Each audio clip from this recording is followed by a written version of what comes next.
Good morning, everyone. Let me see if everything's playing nice. Hopefully, you guys are able to hear me. We had some internet issues earlier. They seem to be resolved at this point. Hopefully, that's our only issue today. But if anything happens, it's probably because the internet is being funky, and it was being funky yesterday. So, let's see. Making sure everything looks okay. Can you guys hear me okay? Okay, good. All right, everyone. Happy 4th of July. Our offices, by the way, are closed today. So it's just myself and Jeff running today's show. So please keep in mind, if you try to call us today for any support, we're not actually opened. We've had 2 pre-recorded episodes. For the last 2 weeks, we didn't want to do a third one, so we're just doing our little 1-hour thing, and then we're going to do our 4th of July celebrations. And if you're not here in the U.S., happy Friday. But yes, it is July 4th, 2025. That's when this episode aired. We're talking about what's up in the sky for July 2025. So let's go ahead and get started.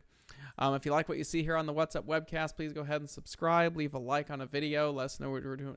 Let us know we're doing a good job. Subscribe really does help. And if you have an idea for future episodes, email us at info@skywatchusa.com and title it What's Up. If you want to stay more involved with what's going on here at Skywatcher, head over to skywatchusa.com, hit subscribe and save up at the top, and you can join our email list, which keeps you up to date on everything that's going on here, where we're going to be, new products, all sales, all kinds of fun stuff. So, but yeah, so let's go ahead and get started with the brightest thing in the nighttime sky, and that would be the moon. So new moon for July 2025 is July 24th. That makes your dark sky weekend the 26th and 27th. So plan ahead. We have monsoons here in the southwest. They kicked up this week, so we are now not doing a whole lot because things get really hit and miss, but hopefully some of you are able to get out. We will be at Starfest in about a month and a half up in Ontario, up in Canada, so we're getting ready for that as well. So August new moon, you know where we're going to be. Full moon is actually right around the corner. Full moon for this month is July 10th, and that's going to be the buck moon. This is where male deers are growing their antlers pretty much in full, so that's where it gets its name. Every full moon has different names. Even the popular one like this one, they do have different names depending on the culture and where they originate from. So kind of a cool thing. That's a good thing to have for outreach and tell people, you know, the full moons do have names and what their cultural significance are. Planets. There is not a lot going on in the world of planets right now, at least in the evening part. We still do have Mars. Mercury is making a slight appearance after sunset. It's hanging down there pretty low. Anyway, yeah, Mercury's out in the west. It was really easy to see late last week when the crescent moon was right next to it. But yeah, Mercury's up, Mars is up. Both planets are not in an ideal position right now to actually go out and do any major observing on them. But if you're looking for some planets to catch in the early evening skies, that would be what you've got to work with. Now, as we peruse through the month, the moon's going to start moving later and later into the sky. But as the nights go on, we are going to get Saturn back in the evening sky towards the end of the month. And when I mean evening, I mean nearly midnight. But Saturn is going to start to make its return to the evening sky over the next couple months. And probably, hopefully by August, we'll start getting it at a little bit more convenient time to get out and start viewing it. Sorry, been up early doing stuff for 4th of July stuff. But Saturn is coming up in the late night skies right now at Grand Canyon last week. We saw it coming up around 1 or 2 in the morning. Neptune is right next to it, so you are going to get 2 planets for one. And then if you want to get out early in the morning, we do have Venus. Now, the moon is going to have a really cool crescent approach as an occultation of the Pleiades on July 20th. So that's something to keep an eye out for. But you're going to have to get up way early in the morning to catch that and see if it does it for you. But yeah, let's see. Yep. So the 20th is going to be the best time to get out and check that occultation out. And it looks like it will be, you could almost time lapse this. Whoops, other way. But where is it? Sorry, there it is. Well, yeah. So you'll have the moon right next to the Pleiades on the 20th. So that'll be kind of a cool thing to see. I don't know if you could do a time lapse of that because it is really low. So, but yeah, there's something to do right there. And then as the month continues to go, other way, month continues to go on, eventually we do start getting Venus and Jupiter in the early morning hours. If you want to get up before dawn and observe those 2 planets. I did see Venus really nice and bright about 4 a.m. this morning, but Jupiter was still rather low. It's probably too close to the sun at the moment, but by the end of the month, it'll start popping up. And that pre-dawn sky will have the 2 brightest planets in the sky returning next to the constellation Orion. So the winter is going to get interesting with Jupiter and stuff like that. With the planets. But right now for the average evening viewing, I'd say sunset to like 10. There's no major planets that are in a great position to see anything at the moment. So the sun. Now the sun is constantly changing all the time. It's a very dramatic object. Last week it was throwing on quite a show when we were up at the Grand Canyon. Hopefully some of you got out to see what the sun was doing. Nice thing about solar observing is it really doesn't matter where you're doing it. Light pollution is irrelevant when you're talking about the sun, although larger aperture instruments like 100 millimeter and larger, seeing conditions really affect that type of telescope. So if you're trying to zoom in and take some really high resolution images, your seeing conditions are really going to dominate that. But as far as activity goes, the sun has been doing a pretty nice show for the last week or so. Oh, I didn't mention this. If you like what you see here, you can go over to skywatchusa.com, pick up your favorite stuff. We do have skywatch.threadless.com. You got all kinds of cool swag. Sorry, I completely missed all of this. But the sun. If you're planning to get out today, you've got people coming over to the house. Maybe you want to chuck a solar telescope out. There's some stuff going on. There's a prom here, some little filaments. All that big stuff that was going on last week really kind of rotated off the disk.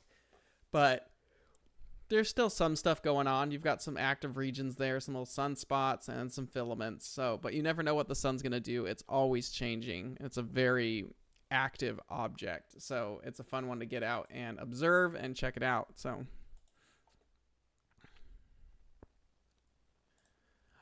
also the sun is a great object for you to sketch. And I have a lot of friends who actually do that. It helps you with like really critical observing. But the nice thing about the sun is you can also try it in all different wavelengths. You can do white light, hydrogen alpha, calcium. There's sodium filters from Daystar, and there's some other ones out there as well, like magnesium. And then there's all these new spectroscopes that are coming on to the market for observing the sun.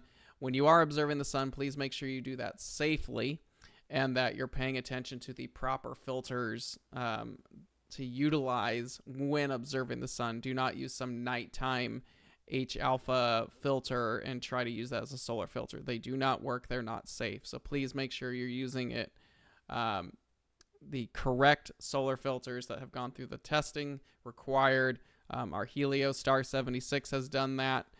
This is actually an image through the 76 when the sun was just killing it. But yeah, so sun is really dynamic. Hydrogen alpha is going to be your primary wavelength for the most activity. White light filters are great for sunspots, but you really don't get much more than that.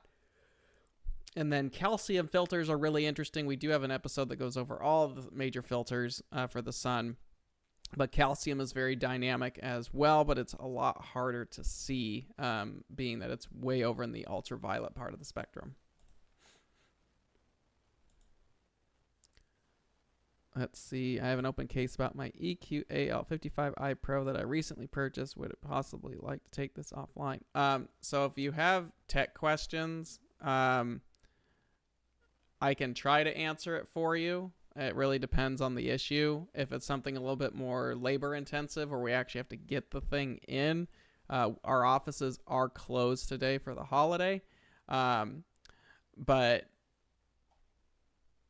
if you're you're waiting for an RMA label from Alex, we'll have to ping him on Monday when everyone's back in the office. There's nothing I'm able to do right now.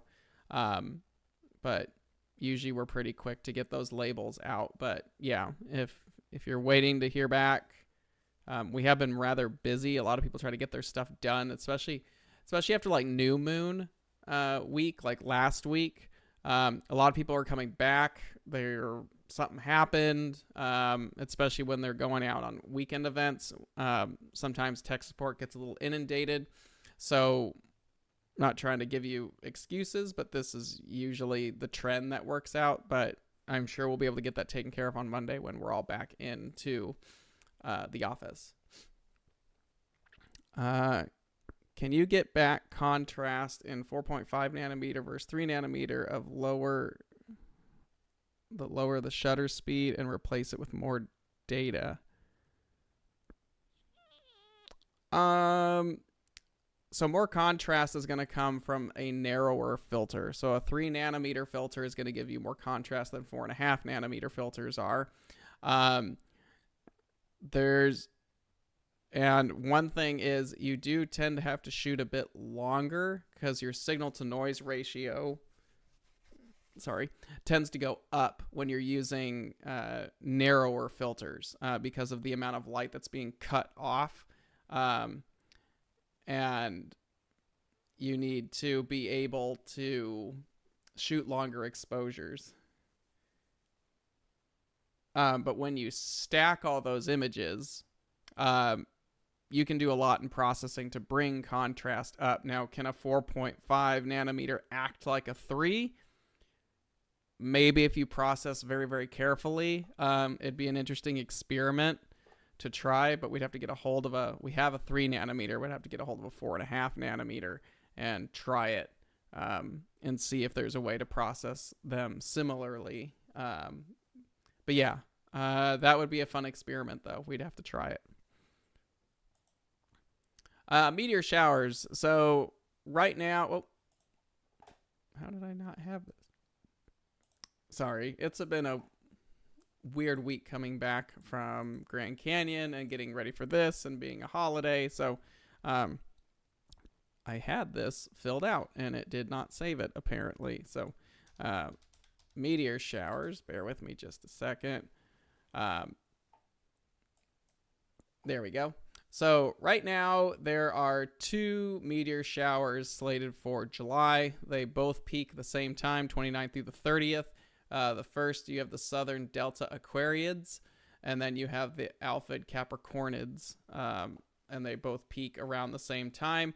The moon is only 27% full at that point, so usually the best time to observe meteor showers is after midnight, so the moon should set before midnight, allowing you to have a nice view of the meteor showers, but you're probably going to want to be somewhere in a darker sky to really catch them. But we were seeing quite a few last week at Grand Canyon because it's so dark up there. We were seeing quite a few, which I think were part of this. Maybe there was another one that was occurring, but these are going to be the 2 meteor showers that you're going to have in late July. So if you're going out to a star party or dark sky sites, don't be surprised if there is a larger abundance of meteors streaking through the sky. That's because we have 2 meteor showers going off at the same time. So fun stuff there. Comets. Now, comets are dirty snowballs flying through the solar system. Some of them are really entertaining. We had some really good ones last year. This year, I don't think we're on track to get a hold of anything, but if you want to see what's going on, I like to use cometchasing.skyhound.com. It has a video for what's going on, and then they also have a collection of different comets that are relatively interesting to watch, or that we should be watching in case something comes up. So this one right here, 3i Atlas, maybe late October, we might get something out of it. 1.3 AU away, that's pretty close. There's this new discovery right here. Another one. This one right here, C2025K1, is a new discovery, but it doesn't look like it's going to get naked eye visible. About 8th magnitude is what they're predicting. So that's telescopic. 7th magnitude is generally the limit for the human eye under the best of skies. So 8th magnitude, you need binoculars or a telescope, something, a little bit of optical assist for your eyes. Here's the big one from last year, C2023A3. That was the big one that threw the show last year, that everyone was taking pictures of. That was a great comet. We could see it naked eye here. That was quite cool. And yeah, so you can go over here and check out all different kinds of comets that are up. Some of them are just, maybe you need a telescope that's got a camera on it. But it's worth to go out and see what you can find. They're kind of fun little things to track down and see what you can see with it, especially if you've got larger instruments or something with a camera on it. That's a great time to go out and observe some comets and see what you're able to get, because comets are rather fun things, even if they're not naked eye visible. They're always fun to try to track it down and see what details you can see. A year ago, at Grand Canyon again, sorry to bring that up, but that was memorable. C2023A3 was not close to its naked eye fall appearance, but up there in those skies, we were able to get a nice view of it, even though when it was up in like Virgo, we were able to get a really cool view of it where you could see a little bit of a tail on it, but it was a really memorable view, even though it wasn't one of these big naked eye comets just yet. So you never know what you're going to get with some of these things. They're always changing. So it's worthy to go out and check it out and see what you can see with any of your equipment, whether it's a camera or your visual. What is the smallest Esprit you're making? The 70 EDX is the new small aperture Esprit that will be out. Hopefully by the end of the year. We'll see. We're waiting on some samples to show up for the new Esprit EDX line. We don't have them in our possession yet. That's what we use to take pictures and get everything ready for our QC team. So I don't have samples on hand yet. There's a couple prototype 70s that have been floating around, but they're now they're being produced at this point. So, but the 70 EDX will be the new small Esprit, and it's quite a nice telescope. I know it's not the fastest telescope in the world. In that size range, a lot of people might want something speedier from competing companies, but this does handle full frame and it's quite sharp.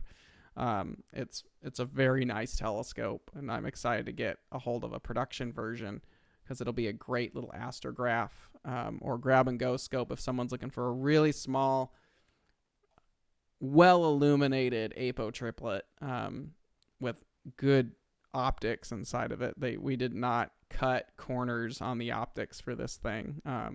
But we'll go into more detail once we have more of that information on hand and those samples are here. Then we'll probably do a whole episode about the new EDX line. Assume nothing bigger than 150 for the Esprit EDXs. I don't believe we'll be doing anything larger than the 150. So here's the thing about our Esprits. The Esprits use top tier glass like FCD 100, FPL 53, the good stuff. That stuff costs a chunk of money to be able to use that. And the price on that really shoots the cost of the telescope up. So the Esprit EDX will not have any shortcomings when it comes to their optics.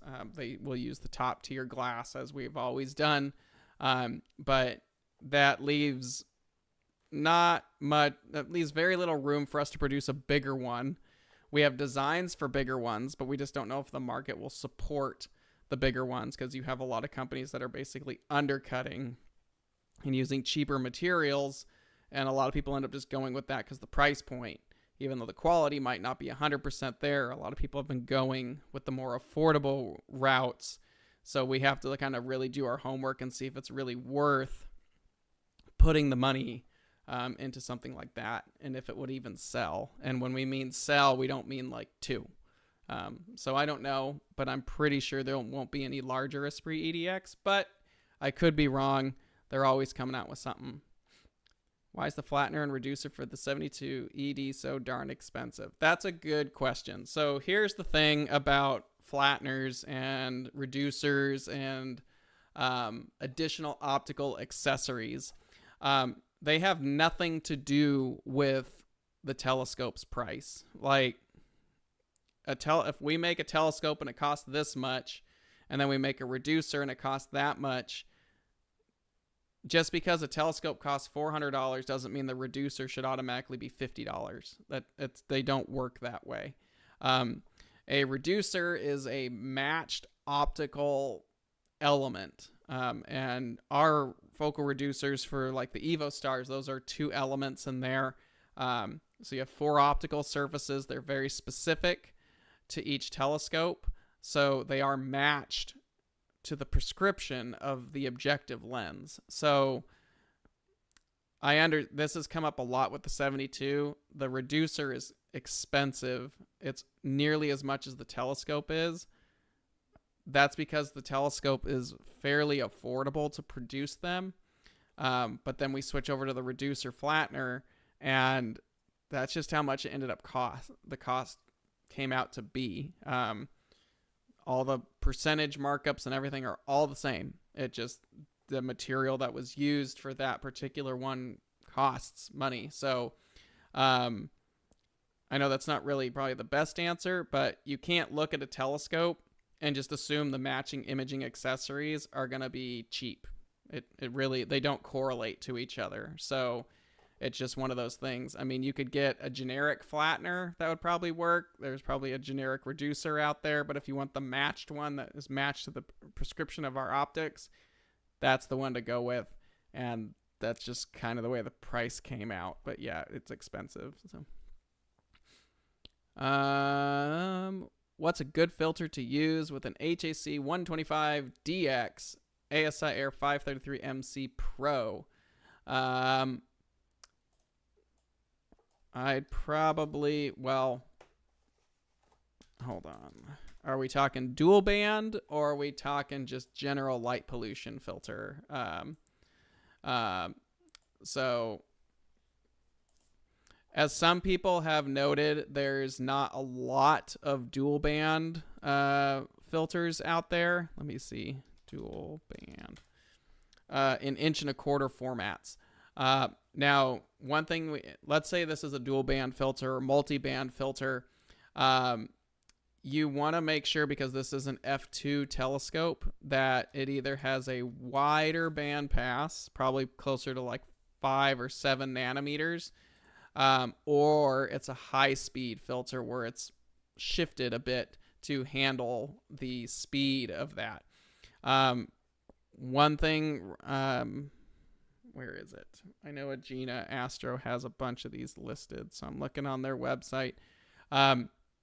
I understand these are 1 1/4". I am aware of someone who is looking into making an adapter for 2-inch filters for the HAC. It's not released yet, so just keep an eye out for that. For general light pollution, though, I would say the L Pro broadband 1 1/4" would be perfectly fine for imaging just general targets like galaxies and stuff if you're in a light polluted location. And by the way, the only reason I picked Agena is really great. All of our dealers are really great. I'm on their website a lot, and I knew they had some of these filters listed, so I'm just jumping to there. But yeah, a general one would be like an Optolong L Pro, and then here it is, the L Ultimate 1.25" dual band. I don't remember the band pass for this guy. How narrow is this?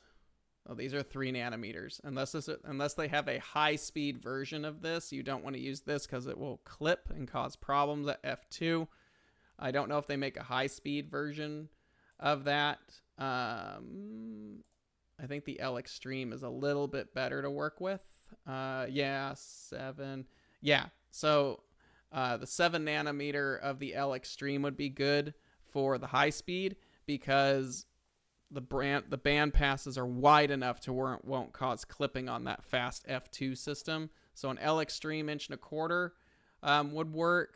Hopefully the 2-inch adapter that someone's working on. I don't want to steal their thunder yet. So, or an L Enhance, 1.25" L Enhance would be a safe bet too. This is a good all-around filter, and they're fairly broad.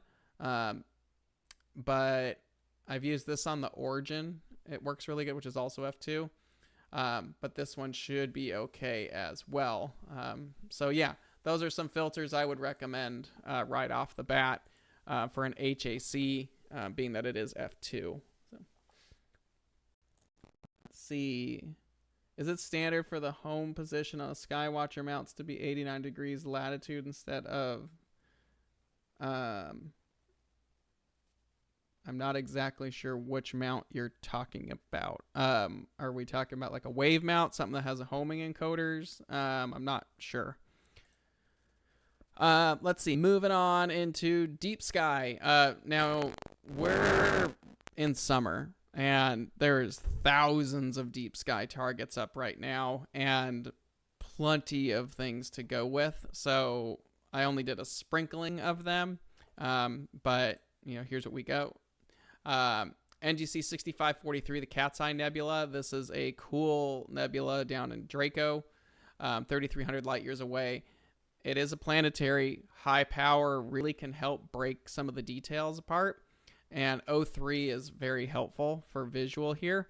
The outer halo can be hard to see, but in larger telescopes you can see this brighter section over here on the right with an O3 filter and a fairly large telescope. Probably say 12 inches or larger, or 300 millimeter in aperture. You could probably get some of the outer halo there under very high power. It's something to actually come and try. It's a fun thing to hunt down. Oh, it's on a Wave 150. I think they try to get the homing sensors as close to 90 degrees as possible when they're machining it. So 89 degrees should be okay. At that point, it just needs to know where its homing sensors are, but I think mine's pretty close to that as well. I recently bought a Sieber Optics 2-inch bino viewer. Those are huge bino viewers, by the way.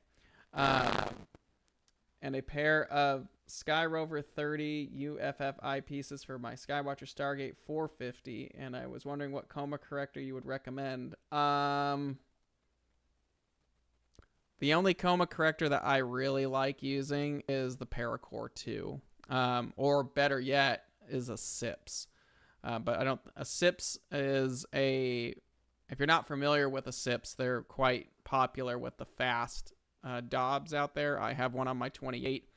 A SIPS is basically a Paracore 2 that fits in between a feather touch focuser and the mounting plate of the focuser. So rather than having this twist up top like a Paracore has, the focuser works as the twist top instead. But the nice thing about Paracore 2s is they've been noted to go all the way down to like f2.5 on scopes and actually handle it pretty well. But I think with bino viewers, a SIPS becomes problematic because the optics are not moving, and some of these bino viewers need that. So I would look at the standard Paracore 2, but it's all personal preference at that point. But yeah, the Paracore 2 has always been my go-to one, so it works really well. They're really well corrected, but a Stargate 450 is only f4.1, so A paracord 2 would work perfectly fine. If you wanted to save some money, you could probably track down an original paracord and save some money, because those are generally good to about f4, but just depends on what you want to do. So, all right, one of my personal favorite planetaries, this one is quite a challenge too, is Abel 39 in Hercules, 6,800 light years away. This thing is faint. I have had really good views of it with telescopes 18 inches in aperture or bigger. And you want to go very, very slow in this field, because it's very easy to scoot right over this nebula, and it's a lot larger than the Ring Nebula is, or some of these other planetary nebulas. But it's very ghostly, very ethereal, and you want to make sure you're going. I like to use low power. Whatever gets that contrast up is what you want. And this nebula is very heavy in oxygen 3, so that's why it's blue in the image. So a UHC, I would say, is bare minimum, and O3 is the ideal filter with as much aperture as you can throw at this thing. But it's fun because it is a challenge target. Most of the Abel planetaries are a bit challenging to track down. So, but this one's a fun one. It goes way overhead, so right now is a really good time to go after it, both visual and imaging. Imaging, it's a little bit easier to do because you can just throw cameras on it and, you know, throw some narrowband and go to town on it, but it is heavy in O3. So if you want your best results, oxygen 3 is really going to be needed, or just a ton of exposure time to bring it out. But it is a very cool nebula floating up in Hercules. You often don't hear about it because it is faint and it is off the beaten path, and being so close to M13 and M92, the big globulars up there. That's another one that gets overlooked. Now, I tried to get a picture of this because I showed people this last week at Grand Canyon as well. But if you're looking for another cool nebula that's also in Hercules, is NGC 6210, or the Turtle Nebula. It's a very tiny planetary. It's very green turquoise looking in a larger telescope from dark sky sites. But it's a fun one to go after, especially if you want something that's a little bit different. And I'd say probably a 12-inch telescope could easily take it down, but more aperture helps with the color. But that's a good one, as well as NGC 6210 if you're going to be up in the Hercules region. That's another good nebula to go after. I just didn't have a picture of it to throw in here. Our SV Bony CCD camera is good for newbies. I have never had my hands on an SV Bony camera. I'm not sure. I would take a wild guess and think it's a TubeTech camera. That's pretty much what a lot of companies are doing, is they'll get a camera that's made by TubeTech, which is a large camera company, and they just pop your brand on it. I'm sure they work. I've just never done it. So I tend to stick with the more I don't want to say reputable brands, because SV Bony is reputable and their stuff is pretty decent. But when it comes to cameras, I tend to stick with companies where the cameras are really thought out and a larger group is working with them. So obviously, like ZWO is the big one right now. Player One cameras are excellent. I like Starlight Express. I haven't had my hands on an SBIG in a while, or Apogee. FLI is making a big comeback. Some serious cameras. But yeah, the SV Bony ones I have not tried, and I personally don't know anybody who has one. A lot of people tend to go with ASI or ZWO because of the ASI Air. If you're imaging and you don't mind the ecosystem, the ASI Air is a hard system to beat, like really difficult to beat that system. So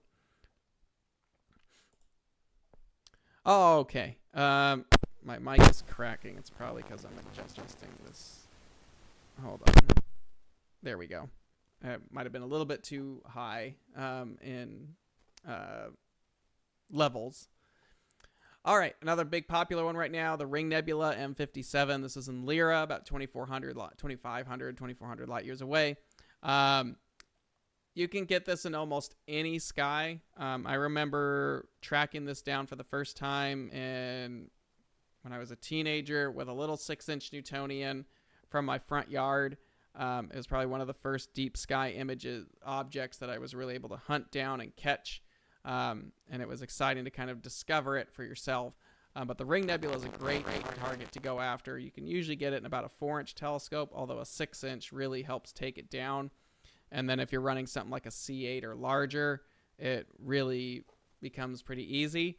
If you want to help pop it out of the sky a little bit more, an oxygen 3 filter or UHC can be helpful, especially in light polluted locations. Imaging, really any sky. The big problem with this guy for imaging and with most planetaries is they're very, very small. So longer focal length really does help, although it gets more challenging at that point. I believe this was shot with a C14 Edge HD by our friend Ron Brecher. He did a really, really nice shot with those. The outer halo is somewhat challenging on this because you end up shooting longer and overexposing the planetary nebula itself. So you need to really be able to work on your processing here, blending your long exposure shots for the halo. And my mic is still crackling. I'm not sure what's going on with it because I can't hear it, unfortunately. I'm not going to touch anything else. So hopefully that helps. But the outer halo can be quite a challenge there as well. So hopefully if you're going after this, good luck with it. I've never done this visually with the outer halo, even with the big scope, but I can't say I've put a lot of effort in to trying to get that. But the Ring is one of those things where it can be basically as challenging as you want it to be. If you just want to do a basic picture of it, like with a C-star, something small, easy. If you want to really ramp it up, then you got to go deep and do long exposures to pop the halo out. And then its little companion galaxy, NGC 1296, isn't terribly difficult to see, especially with some of these little fast astrographs. So let's see what's floating around in the questions. What about those little CCD telescope that you can use with your cell phone? Are those any good? I have to say for an observatory. I'm assuming you mean a C-star. The smart telescopes like a C-star are awesome. I have the S30 and the S50. They're fantastic for outreach telescopes, and they're adorable. I've seen some people get some really cool shots out of a C-star by setting it to like RAW mode or something. You can go into the system and you can have the C-star save the individual RAW files, and then you can actually process them like a real imaging system. I have not done that, but for what it is and for their price, the C-stars are very, very nice little telescopes. Are they the ultimate thing? No. They're $400, $500. A good friend of ours calls them the microwave dinner of astrophotography, and the more you think about that, it's pretty much true. If you just want to eat something, you can go to the store, you can get a microwave meal with like Salisbury steak, and it'll probably hold you off. It won't be the greatest meal ever, but it does the job. Or you can go out and do all the work and get a really nice steak and all of that, but they have their place. C-stars are excellent, and the nice thing about a C-star is they don't cost a lot. It allows a ton of people to get involved in the hobby, and it allows people to be successful for a very, very limited investment. I think many of us that started doing astrophotography can all relate that after spending thousands of dollars and working with your system for weeks and still not having something come from it is really frustrating when you're getting started. Obviously now many of us we know what we're doing, it's easier to build an imaging system and get a good workflow out of it and good images. But when you're beginning, a lot of times you get very frustrated because you spent all this money and you can't even get the thing to work. C-stars and even the Origin and a lot of these smart telescopes really take all that out, all that hassle out, and allow you to be successful your first time out. So I really like the C-stars. I highly recommend them, especially if imaging's not really your thing and you just want to mess around with something. C-star works great. Could the Origin Smart Telescope ever be better for planets with something like a camera swap? I have seen this conversation come up a lot with the RASAs. People wanting like extenders for the RASAs. The RASA is, which is the RASA 6, which Origin is based on. Those telescopes are never intended for planets at all. They're short, fast, wide field astrographs. Could they do basic planets? Yeah. Could you get a really tiny high resolution camera on there? Probably. But really the whole point of Origin and a lot of these smart telescopes is to make deep sky objects more obtainable. So, yeah. But I like them all. They all have their place at the table at that point. So I also just like playing with stuff. So the S30 is my personal favorite of the two. I am waiting for the S30 Pro to come out. The Pro is supposed to have a 585 sensor, which is like 4 by 2 degrees with the S30. And I think it can do Milky Way on the wide angle lens. So the S30 Pro, I'm really, really looking forward to getting a hold of one of those because the S30 is just a lot of fun. The S30 is adorable. It's itty bitty. It's super convenient just to throw it in a bag and throw it in the car. My fiance loves using the S30 and she's gotten some really nice detail out of that, especially last week at the Grand Canyon. All right, M13, big cluster in Hercules, 22,000 light years away. You can catch this in almost any sky. I've seen this in binoculars for 50 millimeter binoculars from backyard. You don't, obviously the view isn't as good as something dark, but you can catch it in almost any sky with basic optics. Imaging wise, all clusters of stars tend to be very forgiving imaging targets. You don't have to worry about gradients too much because it's all centered on stars, stellar objects. You're not really dealing with any light nebulosity and stuff like that usually. So these are very easy to process and very forgiving objects to actually image. Now, M13 is an impressive object in a dark sky site in any telescope. Obviously, the bigger it is, the more impressive it gets. Larger telescopes will show you this little dark region that is inside of M13 that you can see right there. It's these 3 dark veins right there. But you can catch that in darker skies or some higher magnification. It's fun to see if you can find that structure inside of M13. But usually a fun one to find. Another great set of objects right now, they're right next to each other, but is M8 and M20, the Lagoon, which is the big pink one, and Trifid, which is this guy over here. The M8 is like the Orion Nebula of winter, or of summer, I'm sorry. And they're both emission nebulas, very large. They take up a big field of view. The Lagoon is very forgiving to image. Visually, it can be interesting, but darker sky, it's not as bright as Orion. Orion, you can get a really nice image or view of that from a backyard with some filters and nearly any telescope. Lagoon is a little bit more diffuse. Filters can help, but cameras really excel with the Lagoon. And then imaging wise, the Lagoon is just walk in the park, big bright thing.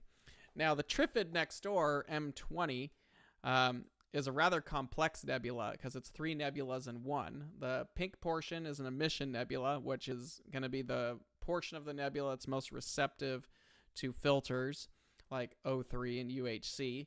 Then you have the blue portion of the nebula, which is reflection. No filter will help you with that. And then the darker segments in here are dark nebulas, which, again, no filter will work.